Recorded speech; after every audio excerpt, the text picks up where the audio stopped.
Welcome back to Meet the Author. I'm your host, Timothy Greenwood. Today on our program, an author who has the distinction of publishing her first book just shy of her 70th birthday. Miranda and the Tiger's Eye is our topic today, and it's a fantastic book.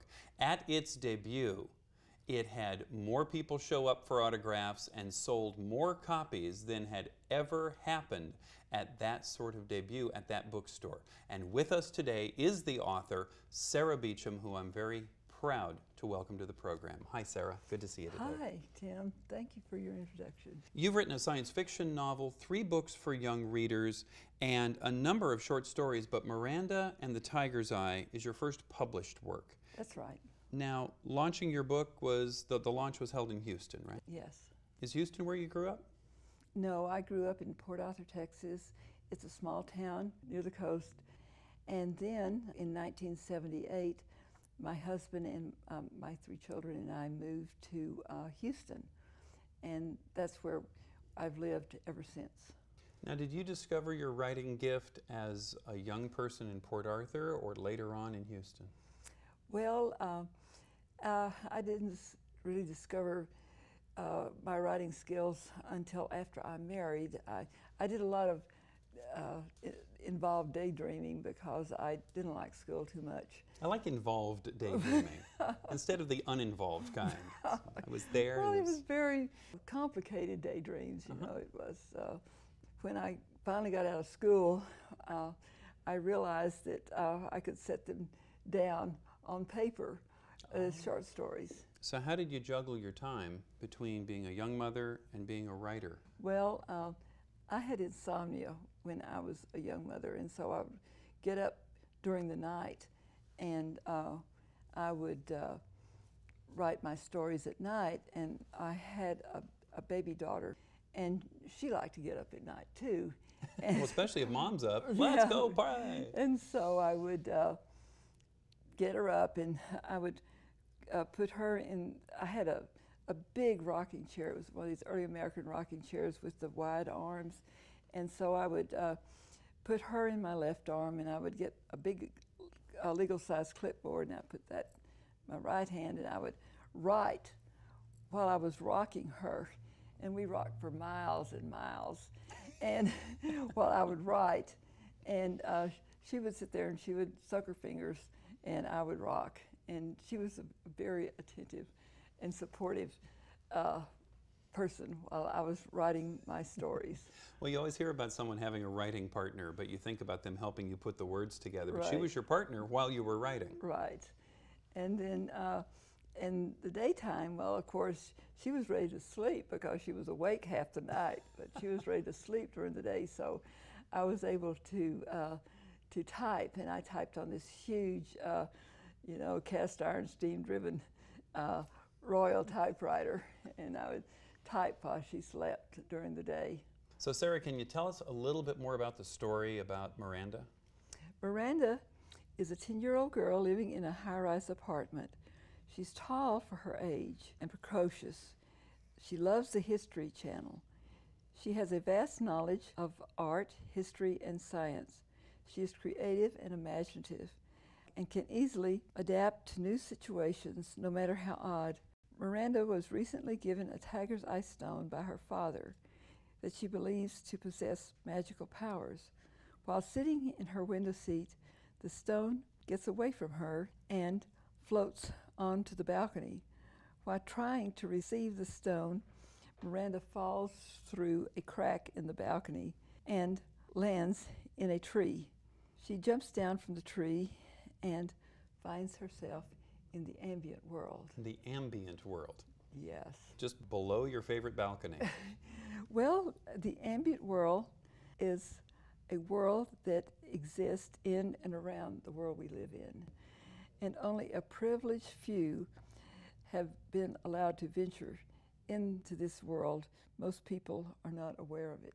The characters in the book say to Miranda, "You're so finely dressed, you must be a princess." And so they know that she's not there to steal any of the treasure that belongs in their world. And so they're willing to talk to her and to tell her about where the tiger might live.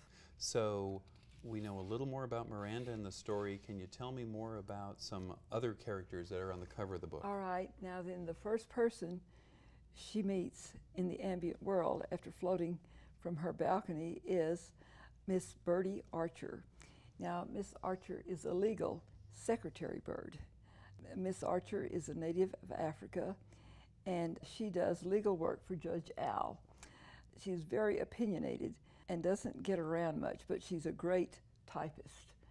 Miss Archer takes Miranda to meet Judge Al. The second person she meets is Mr. Tycho White. Now, Mr. Tycho White is a lawyer who works as a law clerk for Judge Al. And Tycho is Latin and part of the scientific name for a barn owl. And Mr. White, as you can tell, he's quite handsome and brave, but he's very sensitive about being born and reared in a barn. You know, you don't want to be announced as being a barn owl when you're having one of those luncheons and everyone's yes, dressed up. right. Now, Miranda's holding a tiger's eye on the cover. Right. Is that right? Yes, and this is a tiger's eye stone right here. Oh, that's so beautiful. Very beautiful tiger's eye. And you will notice this is Raja, and he's the reason that Miranda goes on her mission. And you'll notice how regal he is. And he's the lost tiger made of bronze, and he was stolen from an antique shop. Raja has been imprisoned in his robber's cave for some 80 years. Unknown to him, Miranda possesses this stone called a tiger's eye, and in the ambient world, the land beyond the mist, Raja, you can see, is a real tiger longing for his eye. And when Miranda presents him with the stone, well, it becomes a real tiger's eye.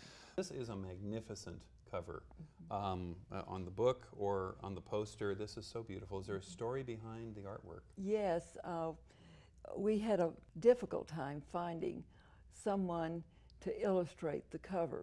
I'm so happy that we found Diane, because that is the icing on the cake, and that makes people want to read my book. Because her cover art really does Yes. capture the essence of your story. Yes. It's a smooth reading book. It's very compelling. It's a page turner. It's like, what's going to happen next? About 100 pages. So it's not a very long book. Did it take you a long time to write? A short time to write? A very long time. Very long time. Long, okay. long, almost 30 years. That's a very long time. That's a journey unto itself. Yes, I kept revising it, and I'd get discouraged, and I'd throw it back under the bed. That was my filing cabinet. Right under the bed. Yeah, right under the bed. A lot of authors go through a period of rejection. Did you have any rejection? Yes. I sent Miranda out, and that was when we lived in Houston, and it was gone about 2 months. And well, the first month and the second month, I said, oh, this is sold, you know, and I started thinking about Cadillacs and things like that, you know.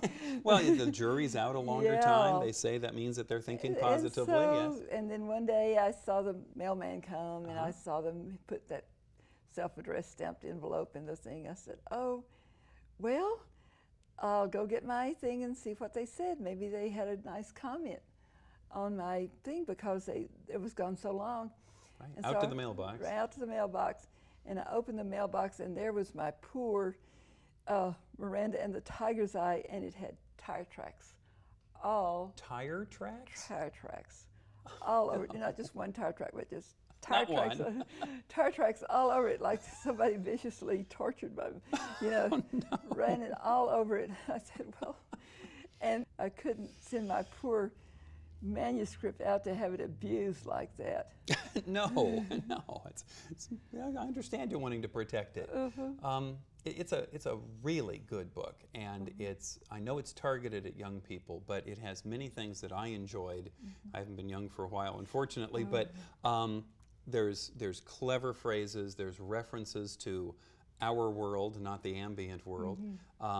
There's articulate things. There are references to words and places that make it very educational with lots of nuggets in there. Was it written only for youth? Was it written with that dual eye toward youth and grown-ups? How? No, I just wanted it to be fun for kids. Well, it is fun. And then I have grown-ups that will tell me they bought it for their children and their grandchildren, and then they've read it themselves and they enjoyed it. And so I'm very happy that grown-ups enjoy it too. Oh yeah, well, put me on that list. Put me on that list for sure. Now, there's great fantasy books out there like Harry Potter and Wizard of Oz and Alice in Wonderland, and they're actually part of a series. Is Miranda part of a series? Will be part of a series? Oh yes, Miranda. Good. There'll be other Mirandas. And I have one that's pretty far along, and it's right up here. Oh, okay.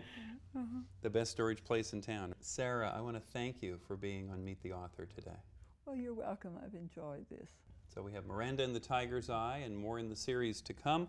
To find out where you can get a copy of the book about Miranda and her adventures, be sure to go to mirandaandthetigerseye.com. Thanks, Sara. Appreciate you coming by. Well, you're quite welcome.